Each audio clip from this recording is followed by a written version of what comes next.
కానీ నిజామాబాద్ జిల్లాకు అభివృద్ధిలో చిన్న చూపు చూస్తూ రేవంత్ రెడ్డి సర్కార్ నిజామాబాద్ జిల్లాకు మంత్రి పదవి ఇవ్వకపోవడము శోచనీయమైన విషయము. అభివృద్ధిలో నిజామాబాద్ జిల్లా చాలా వెనుక పడిపోయి ఉన్నది.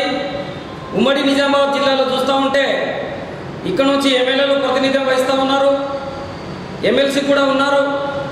కానీ ఇప్పటివరకు మంత్రి పదవి ఇవ్వకపోవడము చాలా బాధాకరమైన విషయమని ఇలా నేషనలిస్ట్ కాంగ్రెస్ పార్టీ తెలంగాణ రాష్ట్ర అధ్యక్షుడు సునీల్ యాదవ్ రేవంత్ రెడ్డి సర్కార్కు డిమాండ్ చేస్తున్నా.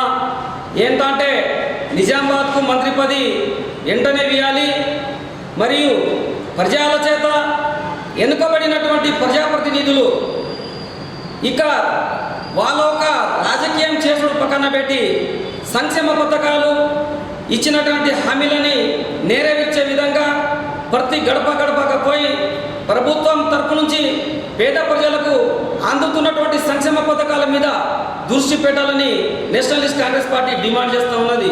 ఇంకా మిగిలింది 2.5 సంవత్సరమే.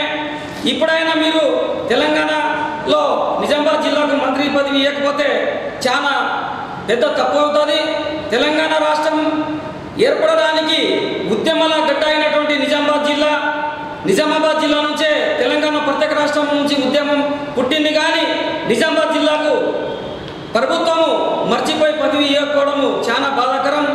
ఇకనైనా నిజామాబాద్ జిల్లాలో ప్రజల చేత ఎన్నుకోబడినటువంటి ప్రజాప్రతినిధులు వాళ్ళ ఒక సంక్షేమ పథకాల గురించి కొత్తగా ఏర్పడినటువంటి మేయర్లు మరియు డిప్యూటీ మేయర్లు, అదేవిధంగా కార్పొరేటర్లు, మున్సిపల్ చైర్మన్లు, వైస్ చైర్మన్లు, కౌన్సిలర్లు, ఎమ్మెల్సీలు, ఎమ్మెల్యేలు మరియు వివిధ పదవుల్లో ఉన్నటువంటి నూడా చైర్మన్ కానివ్వండి, మార్కెట్ కమిటీ చైర్మన్ కానివ్వండి, దేవాదాయ శాఖ కమిటీ కానివ్వండి, గ్రంథాలయ చైర్మన్ కానివ్వండి, అన్ని రకాల మైనార్టీ చైర్మన్ కానివ్వండి, ఉర్దూ అకాడమీ చైర్మన్ కానివ్వండి, మీరు మీ యొక్క సమయాన్ని వృధా చేయకుండా ప్రజల పక్షాన మీరు ఉంటే రేపటి దినంలో మనకు భవిష్యత్ తరాలకు మన ఒక గుర్తింపు ఉంటుంది తప్ప, లేకపోతే మీరు వృధా సమయం చేసుకుంటా పోతే ఇప్పటికే 2.5 సంవత్సరం గడిచిపోయినాయి.